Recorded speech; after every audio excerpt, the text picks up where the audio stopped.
আসসালামু আলাইকুম শিক্ষার্থীবৃন্দ, আজ আমি হাজির হয়েছি তোমাদের দ্বাদশ শ্রেণীর সমাজবিজ্ঞান দ্বিতীয় পত্রের দ্বিতীয় অধ্যায় নিয়ে।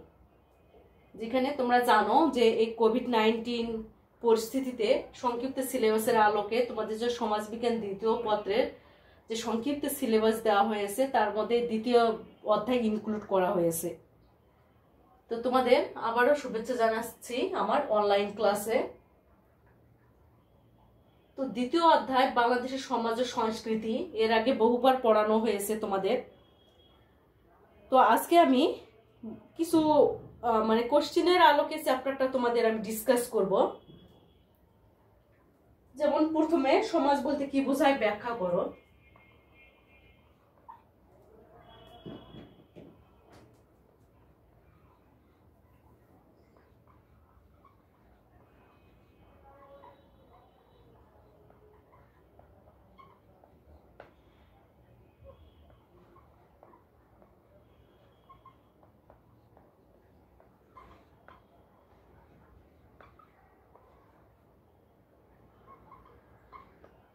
সমাজ বলতে কি বোঝায় ব্যাখ্যা করো, এই চ্যাপ্টারে এটা একটা কোশ্চেন হতে পারে। তাহলে সমাজ হলো কি ব্যক্তি ও গোষ্ঠীর সমন্বয়ে গঠিত সামাজিক সংগঠন। মানুষ স্বভাবতই সমাজবদ্ধ জীব। যখন কিছু সংখ্যক লোক এক বা একাধিক উদ্দেশ্য সাধনের জন্য লেনদেন বা ভাব বিনিময়ের মাধ্যমে পারস্পরিক সম্পর্ক গড়ে তোলে, তখন তাদের পারস্পরিক সম্পর্কের ওই জটিল অবস্থাকেই বলা হয় সমাজ। সেজন্য ম্যাকাইভার ও পেজ তাদের সোসাইটি নামক গ্রন্থে বলেছেন যে যেসব সামাজিক সম্পর্কের মাধ্যমে আমরা জীবন ধারণ করি তাদের সংগঠিত রূপে হলো সমাজ। অর্থাৎ মানুষ হচ্ছে যে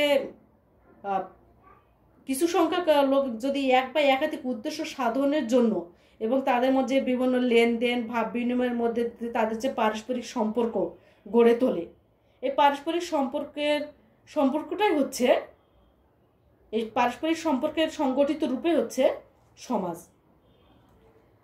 তো সমাজ গড়ে ওঠে অ্যাকচুয়ালি মানুষের জন্য। এবং এই যে সমাজ কথাটি কিন্তু মানব জীবনের সাথে ওতপ্রোতভাবে জড়িত। সমাজ বলতে সাধারণত সংঘবদ্ধ জনসমষ্টিকে বোঝায়। যখন কিছু মানুষ একই উদ্দেশ্য সাধনের জন্য সংঘবদ্ধভাবে বসবাস করে তখন তাকে সমাজ বলে। সাধারণত দুইটা বৈশিষ্ট্য থাকতে হবে। সে বৈশিষ্ট্য থাকলে কিন্তু সেই জনসমষ্টিকে সমাজ বলা যেতে পারে।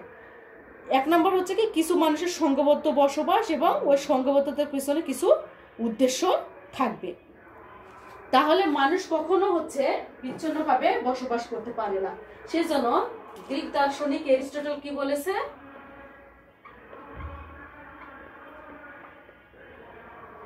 অ্যারিস্টটল বলেছে যে মানুষ সমাজে বসবাস করে না সে হয় পশু না হয় দেবতা। কারণ মানুষ কখনো একাই বসবাস করতে পারে না। সমাজে মানুষ পরস্পরের উপর নির্ভরশীল এবং এই নির্ভরশীলতা থেকে কিন্তু সমাজের সৃষ্টি হয়েছে। এবং সমাজটাই হচ্ছে একটা সামাজিক সম্পর্কের জটিল জাল, যে সম্পর্কের দ্বারা প্রত্যেক মানুষ তার সঙ্গীতের সাথে কি থাকে সম্পর্কযুক্ত থাকে। আর হচ্ছে বাংলাদেশের প্রখ্যাত সমাজবিজ্ঞানী একে নাজমুল করিম তার সমাজবিজ্ঞান সমীক্ষণ গ্রন্থে সমাজ সম্পর্কিত তিনটা ধারণার কথা বলেছেন। তিনি বলেছেন যে সমাজ অর্থ কত অনুভূতিক্ষম একই জাতীয় জীব সমষ্টি। দ্বিতীয়ত উনি বলেছেন সমাজ অর্থ সমাজের কাজের মাধ্যমে কিছু উদ্দেশ্য সাধনের জন্য মানুষ সমাজ গড়ে তোলে এবং সমাজ বলতে সমাজের কার্যাবলীর সমষ্টিকে বোঝায়। তাহলে সমাজের কিন্তু নির্দিষ্ট কোনো আকার নেই। এটি হচ্ছে ক্ষুদ্র হতে পারে আবার বৃহত্তম হতে পারে। নির্দিষ্ট আকার নেই, ক্ষুদ্র সমাজ হতে পারে এবং বৃহত্তম হতে পারে।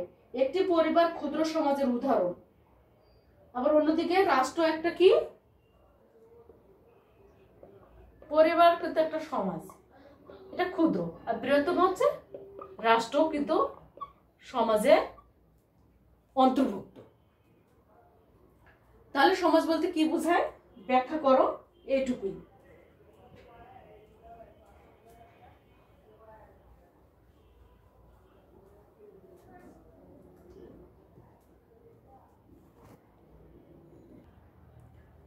সংস্কৃতি হচ্ছে শিক্ষালব্ধ বিষয়, ব্যাখ্যা করো। এর আগে আমরা সংস্কৃতি কাকে বলে সেটা আমরা জেনেছি, যে মানুষ তার জীবন ধারণের জন্য যা কিছু করে সেটি হচ্ছে তার সংস্কৃতি, অর্থাৎ মানুষের গোটা জীবন প্রণালী হচ্ছে সংস্কৃতি। যেমন ম্যাকাইভার বলেছেন যে আমরা যা করি সেটাই হচ্ছে আমাদের সংস্কৃতি। আবার জোন্স বলেছেন মানব সৃষ্ট সবকিছু সমষ্টি হচ্ছে সংস্কৃতি। এবি টেইলর কি বলেছেন সংস্কৃতি কাকে বলে, যে সংস্কৃতি হচ্ছে সমাজের সদস্য হিসেবে মানুষের অর্জিত জ্ঞান, বিশ্বাস, শিল্পকলা, নৈতিকতা, রীতিনীতি ইত্যাদি জটিল সমষ্টি হচ্ছে সংস্কৃতি। তাহলে সংস্কৃতি হচ্ছে শিক্ষালব্ধ বিষয়। তাহলে এটা যদি আমরা ব্যাখ্যা করি তাহলে বলতে হয় যে প্রকৃতিগত দিক থেকে সংস্কৃতি হচ্ছে শিক্ষালব্ধ একটা বিষয়। আমরা জানি সংস্কৃতি জৈবিকভাবে মানুষ উত্তরাধিকার সূত্রে প্রাপ্ত হয় না, অর্থাৎ সংস্কৃতি মানুষ যে হয়েই যে সংস্কৃতি সে প্রাপ্ত হয় তা না, এটা কি করতে হয়, অর্জন করতে হয়, সামাজিকভাবে শিখতে হয়। মানুষ প্রতিনিয়ত ভাষা, রীতিনীতি আর আচার আচরণ, মূল্যবোধ, তার ধ্যান ধারণা, বিশ্বাস, প্রথা সহ বিভিন্ন কিছু সে শিক্ষা গ্রহণ করে। শিক্ষার মাধ্যমে কিন্তু ব্যক্তি নতুন নতুন সংস্কৃতির সাথে পরিচিত হয় এবং নতুন নতুন সংস্কৃতি গ্রহণ করে, এবং এভাবেই দেখা যাচ্ছে যুগের পর যুগ ধরে সংস্কৃতি টিকিয়ে আছে। আর এজন্যই বলা হয়েছে যে সংস্কৃতি হচ্ছে শিক্ষালব্ধ বিষয়, কারণ সংস্কৃতি মানুষ কেউ জন্ম সূত্রে পায় না, এটা অর্জন করতে হয় এবং শিখতে হয়। সেজন্যই বলা হয়েছে সংস্কৃতি হচ্ছে শিক্ষালব্ধ বিষয়।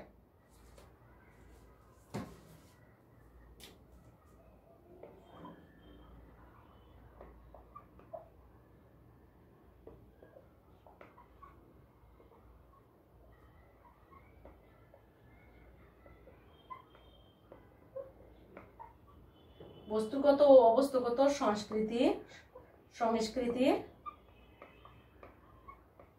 ধারণা দাও।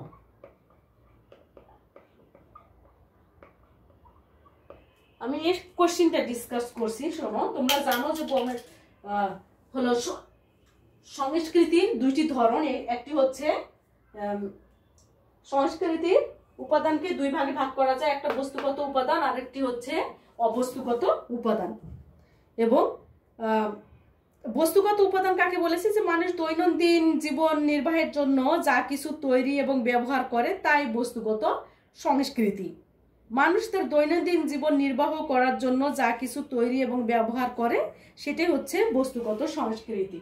বস্তুগত সংস্কৃতিটা কি, চেয়ার, টেবিল, জামা কাপড়, ঘর বাড়ি ইত্যাদি হচ্ছে বস্তুগত সংস্কৃতি। অন্যদিকে অবস্তুগত সংস্কৃতি বলতে যা বোঝানো হচ্ছে সেটা মানুষের চিন্তা ভাবনা, যা বস্তুগত নয় বরং তার মানে তত্ত্ব বা ভাবনা আকারে যেটা প্রকাশ পায় সেটাই হচ্ছে, মানে যেটা আনটাচেবল, যেটা ধরা ছোঁয়া যায় না, যেটা হলো বাস্তব কোনো রূপ নেই, সেটা হচ্ছে অবস্তুগত সংস্কৃতি। যেমন জ্ঞান, কৌশল, কলা কৌশল, চিন্তা, সাহিত্য, ধর্ম, দর্শন, রীতিনীতি, এগুলো হচ্ছে অবস্তুগত সংস্কৃতি। তাহলে আশা করি তোমরা বস্তুগত এবং অবস্তুগত সংস্কৃতির একটা ধারণা পেয়ে গেছো।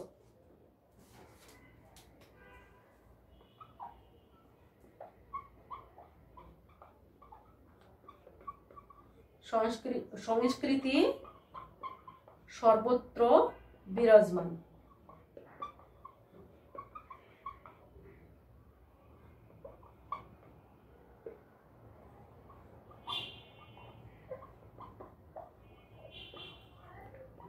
সংস্কৃতি সর্বত্র বিরাজমান, ব্যাখ্যা করো। এই কোশ্চেনটা যদি আমরা ডিসকাস করি তাহলে বলতে হয় যে যেহেতু সংস্কৃতি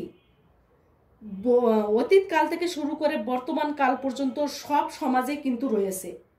সংস্কৃতি হলো সমাজের মানুষের বৈশিষ্ট্যপূর্ণ পরিচয়ের একটা সুস্পষ্ট ইঙ্গিত বহ একটা উপাদান।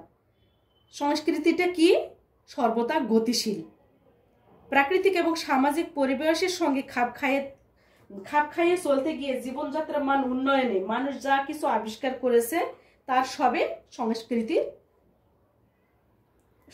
সবকিছু সংস্কৃতি। অর্থাৎ কোনো সমাজে সংস্কৃতির অবস্থানকে অস্বীকার করতে পারে না। এই যে সংস্কৃতির এই যে অপরিহার্যতা, কারণেই কিন্তু সমাজটা সর্বদাই গতিশীল এবং বিরাজমান। বংশ পরম্পরায় সব দেশে, সব যুগে, সব সময় সংস্কৃতি সর্বদা বিরাজমান ছিল এবং থাকবে। কারণ যতদিন মানুষের সমাজ রয়েছে ততদিন সংস্কৃতিটা থাকবে। অতএব বলা যায় সংস্কৃতি সর্বত্র, সব জায়গায় বিরাজমান।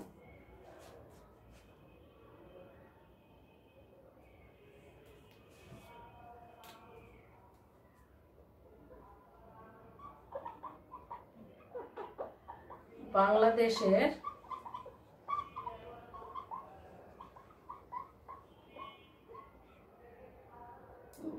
গ্রামীণ সংস্কৃতি, বাংলাদেশের গ্রামীণ সংস্কৃতি অনেকটা কৃষি নির্ভর।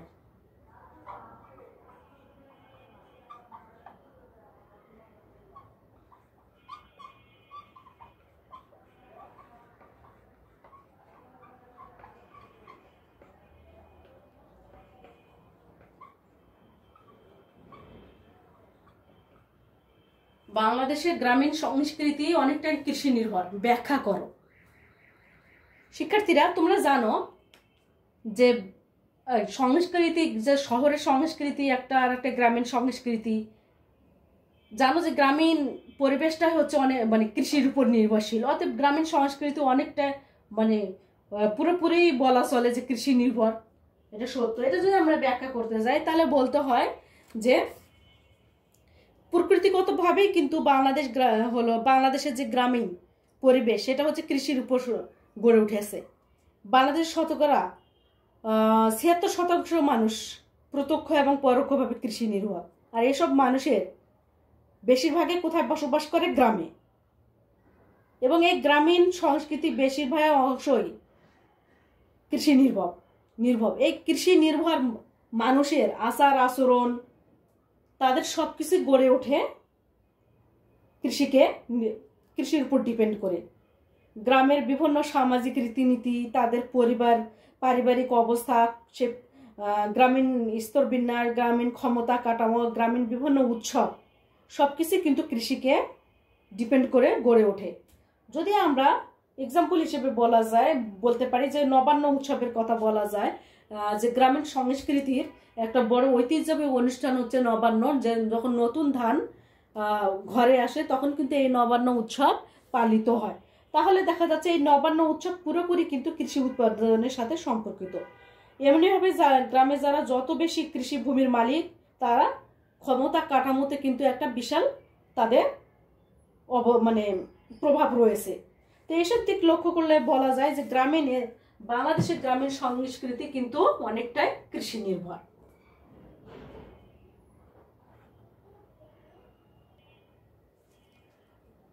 শহরের মানুষেরা আত্মকেন্দ্রিক। ব্যাখ্যা করো।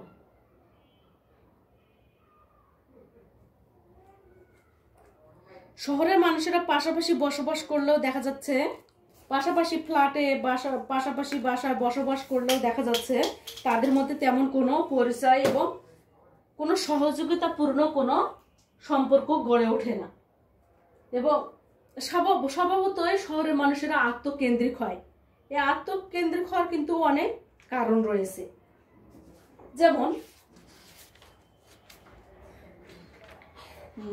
যেহেতু শহরটাই হচ্ছে সব গতিময় এবং সবসময় পরিবর্তনশীল এবং বিকাশমুখী, শহরের মানুষ সবাই কি করে? যার যার নিজের কাজ নিয়ে ব্যস্ত থাকে। সকাল হলে কাজের সন্ধানে কিন্তু সবাই বেরিয়ে পড়ে।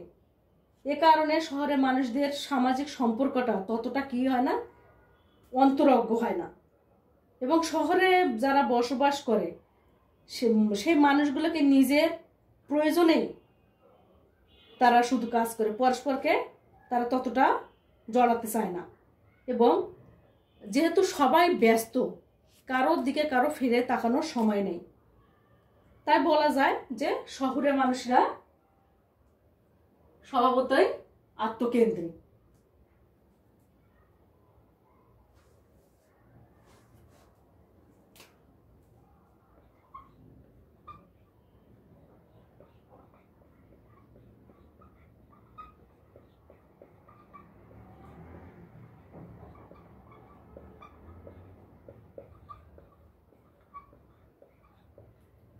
উপসংস্কৃতি বলতে কি বোঝো?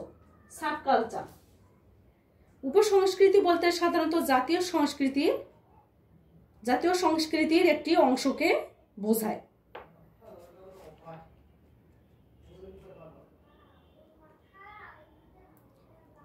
যে সাধারণত দেখা যাচ্ছে প্রচলিত গ্রামীণ এবং শহরের সংস্কৃতির বাইরেও বাংলাদেশের সমাজে অন্য একটি সংস্কৃতির আমরা অস্তিত্ব লক্ষ্য করি। সমাজবিজ্ঞানীরা একেই কিন্তু উপসংস্কৃতি হিসেবে অভিহিত করেন।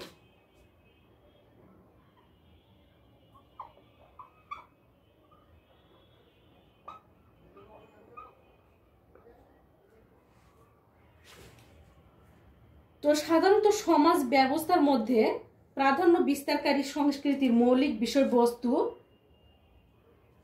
যেমন অর্থনৈতিক কার্যক্রম, সামাজিক রীতিনীতি, ভাষা ইত্যাদি থেকে আলাদা ধরনের সংস্কৃতিকে উপসংস্কৃতি বলা হয়। ইংরেজ নৃবিজ্ঞানী টেইলর তার ডিকশনারি অফ অ্যানথ্রোপোলজি গ্রন্থে উপসংস্কৃতির একটা সংজ্ঞা দিয়েছেন। তিনি বলেন যে একটি সাধারণ সাংস্কৃতিক বৈশিষ্ট্যের সাথে আলাদা গোষ্ঠী হলো উপসাংস্কৃতিক সম্প্রদায়। যে সাধারণ যে সাংস্কৃতিক বৈশিষ্ট্যগুলো থাকে তার মধ্যে কিছুটা আলাদা, এই আলাদাটাই হচ্ছে উপসংস্কৃতি। উদাহরণ হিসেবে বলা যায় যে বাংলাদেশে বসবাসকারী বিভিন্ন উপজাতি, হিজড়া, বেদে ইত্যাদি সম্প্রদায়ের সংস্কৃতিগুলো উপসংস্কৃতির অন্তর্ভুক্ত। এদের যে সামাজিক ব্যবস্থা, লোকাচার, অর্থনৈতিক যে কার্যক্রম, তাদের ভাষা, পোশাক পরিচ্ছদ, খাদ্য অভ্যাস ইত্যাদি কিন্তু মানে বাঙালি সংস্কৃতি থেকে একটু আলাদা ধরনের হয়। আমরা দেখতে পাই যে বাঙালি সমাজে পিতৃতান্ত্রিক ব্যবস্থা প্রচলিত থাকলেও গারো এবং খাসিয়া সমাজে কিন্তু মাতৃতান্ত্রিক। আবার বাঙালি সমাজ স্থায়ীভাবে গ্রাম কিংবা শহরে বাস করলেও বেদে সম্প্রদায়ের স্থায়ী কোনো ঠিকানা বা আবাসস্থল নেই।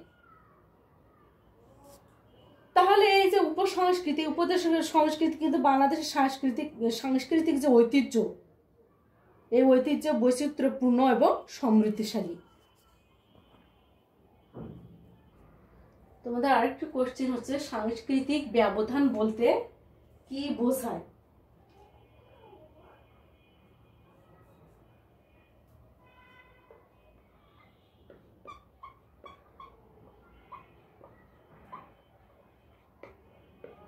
এই সাংস্কৃতিক ব্যবধান কথাটিকে কালচারাল ল্যাগ বা সাংস্কৃতিক পশ্চাৎপদতা, সাংস্কৃতিক ব্যবধান ইত্যাদি নামে অভিহিত করা হয়।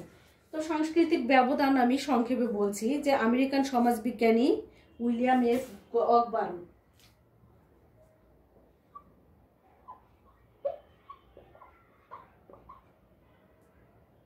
অকবার্ন তার সোশ্যাল চেঞ্জ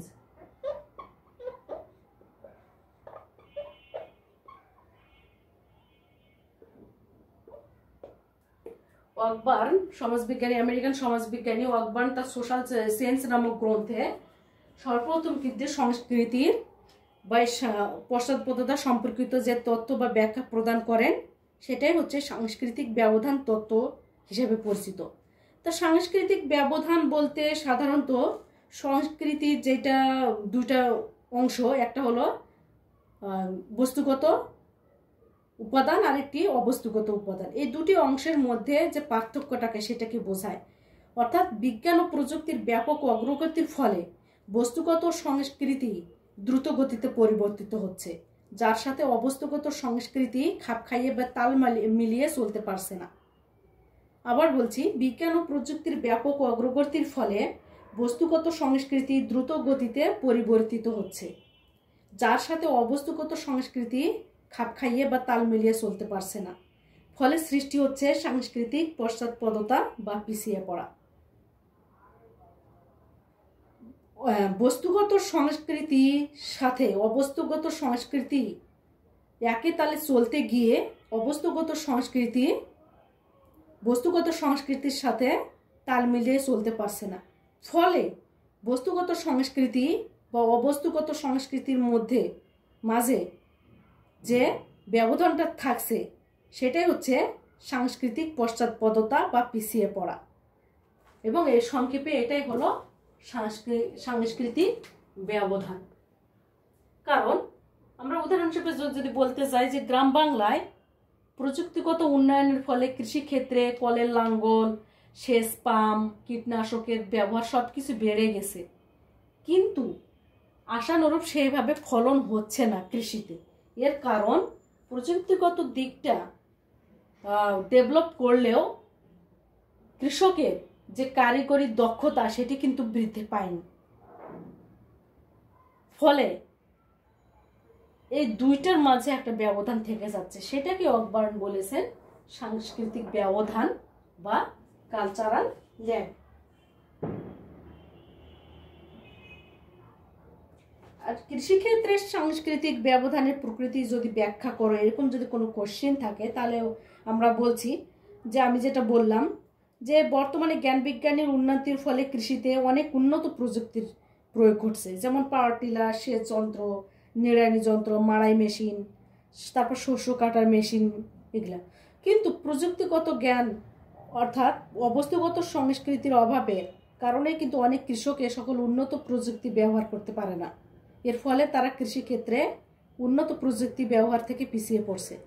ফলে সাংস্কৃতিক ব্যবধান সৃষ্টি হচ্ছে এবং এদেশের আর্থ সামাজিক সে উন্নতিটা ব্যাহত হচ্ছে। আর ছোট ছোট জ্ঞানমূলক কোশ্চেনগুলো আসতে পারে, যেমন কালচার শব্দটি কোথা থেকে এসেছে, কালচার শব্দটির উৎপত্তি বা কোথা থেকে এসেছে। কালচার শব্দটি কলিয়ার থেকে এসেছে, যার অর্থ চাষ বা কর্ষণ করা। এই কালচার শব্দটি সর্বপ্রথম কে ব্যবহার করেন? এই কালচার শব্দটি ব্যবহার করেন ফ্রান্সিস বেকন।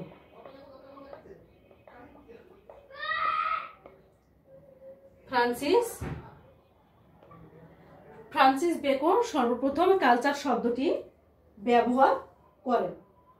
ইংরেজ দার্শনিক ফ্রান্সিস বেকন সর্বপ্রথম এই কালচার শব্দটি ব্যবহার করেন। এই ধরনের কোশ্চেন আসতে পারে, কালচার শব্দটির উৎপত্তি কোথা থেকে হয়েছে, কালচার শব্দটি সর্বপ্রথম কে ব্যবহার করেন। আবার ইবি টেইলরের সংস্কৃতির হচ্ছে সংজ্ঞা, ইবি টেইলরের সংজ্ঞাটি লেখো।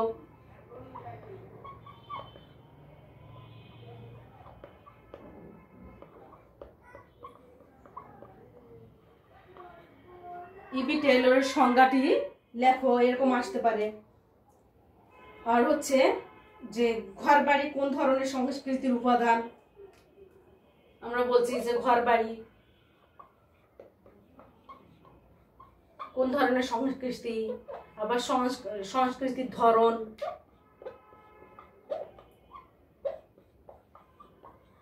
সংস্কৃতির ধরন আমরা বলেছি দুটি ধরন। আর ঘরবাড়ি কোন ধরনের সংস্কৃতি? অবশ্যই বস্তুগত সংস্কৃতি। সংস্কৃতি কয় প্রকার? দুই প্রকার, বস্তুগত অবস্তুক সংস্কৃতি। এবং ম্যাকাইভার কি বলেছে সংস্কৃতির সংজ্ঞায়? ম্যাকাইভারের সংজ্ঞা,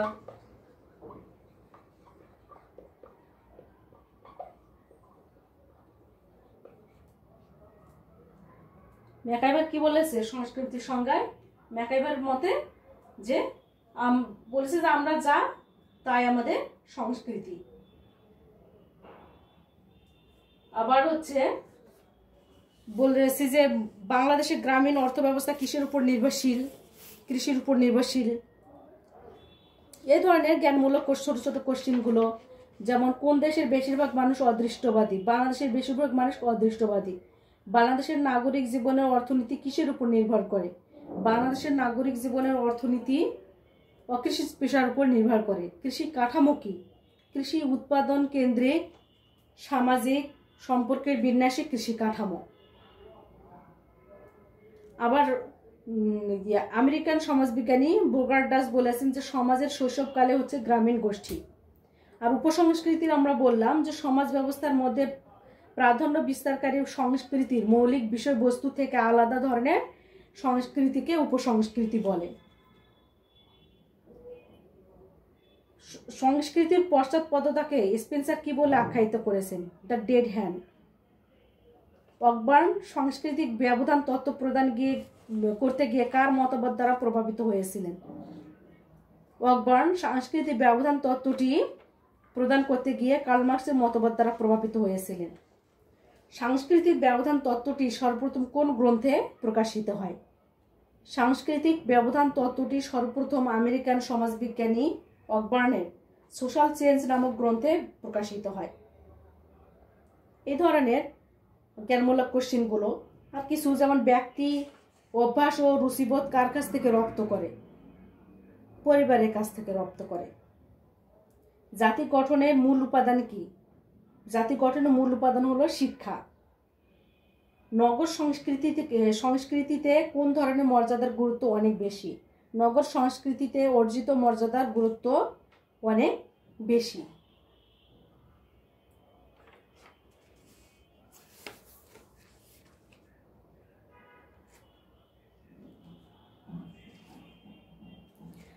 গ্রামীণ সংস্কৃতি আমরা বলেছি যে যেহেতু বাংলাদেশ গ্রাম প্রধান দেশ, এখানে গ্রামীণ সংস্কৃতি বলতে গ্রামীণ সংস্কৃতিকে বোঝায়, বা গ্রামীণ শিল্প সাহিত্য সমাজ সংস্কৃতি গ্রামকে ঘিরেই আবর্তিত হয়। সেজন্য গ্রামের যে কার্যকলাপ সবকিছুই গ্রামীণ সংস্কৃতি। আর নগর সংস্কৃতিটা কি? যেটা আরবান কালচার। নগর হলো যেহেতু শিল্প, বাণিজ্য, শিক্ষা, সাহিত্য, রাষ্ট্র পরিচালনার একটা মূল কেন্দ্র। শহরের শিক্ষা কেন্দ্র, চিকিৎসা কেন্দ্র, শিল্প সাহিত্য কেন্দ্র, সংঘ, সংবাদপত্র থেকে শুরু করে ক্লাব, রেস্তোরাঁ, মসজিদ, মন্দির, গির্জা সব কিছুই থাকে। এবং নগর পরিবেশের ধর্ম, আচার অনুষ্ঠান, চিন্তা ভাবনা, পোশাক পরিচ্ছদ, চাল চলন, বিদ্যা বুদ্ধি সবার কিন্তু ভিন্ন ভিন্ন। এজন্য দেখা যায় যে শহরাঞ্চলে পারস্পরিক নির্ভরশীলতা অনুপস্থিত।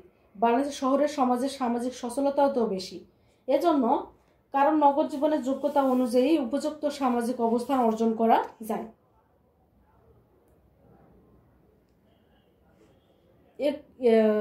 বাংলাদেশ সমাজ এবং সংস্কৃতি এই চ্যাপ্টারে এগুলোই মূল আলোচ্য বিষয়, যে এখানে সমাজ, সংস্কৃতি কাকে বলে, সমাজ কাকে বলে আমরা ইতিমধ্যে বললাম। যে আসতে পারে বাংলাদেশ সমাজ ও সংস্কৃতির বৈশিষ্ট্য। বাংলাদেশের সমাজ ও সংস্কৃতির বৈশিষ্ট্য আলোচনা করতে গিয়ে দেখা যাচ্ছে অর্থনীতির ধরন, বাংলাদেশের অর্থনীতির ধরনটা কীরকম, পোশাক পরিচ্ছদ কীরকম, ঘরবাড়ির ধরন, খাদ্য অভ্যাস, ধর্মীয় বিশ্বাস, ভাষা উৎসব, শিক্ষা ব্যবস্থা, বাংলাদেশের চিকিৎসা ব্যবস্থা, রাজনৈতিক সংস্কৃতি, কৃষি কাঠামো, শ্রেণী কাঠামো, নারীর অবস্থান, প্রকৃতির সাথে সম্পর্ক, সামাজিক বন্ধন, উপসংস্কৃতি, এগুলোই বাংলাদেশের সমাজ ও সংস্কৃতির বৈশিষ্ট্য। এবং বাংলাদেশের সংস্কৃতির ধরন যদি আলোচনা করতে যায়, যেহেতু উপাদানের ভিত্তিতে বাংলাদেশ সংস্কৃতি দুই ভাগে ভাগ করা হয়েছে, বস্তুগত সংস্কৃতি এবং অবস্তুগত সংস্কৃতি। এছাড়াও গ্রামীণ সংস্কৃতি, নগর সংস্কৃতি বললাম, রাজনৈতিক সংস্কৃতি, এগুলোই হবে। তারপর বাংলাদেশ সাংস্কৃতিক ব্যবধানের প্রকৃতিটা কীরকম,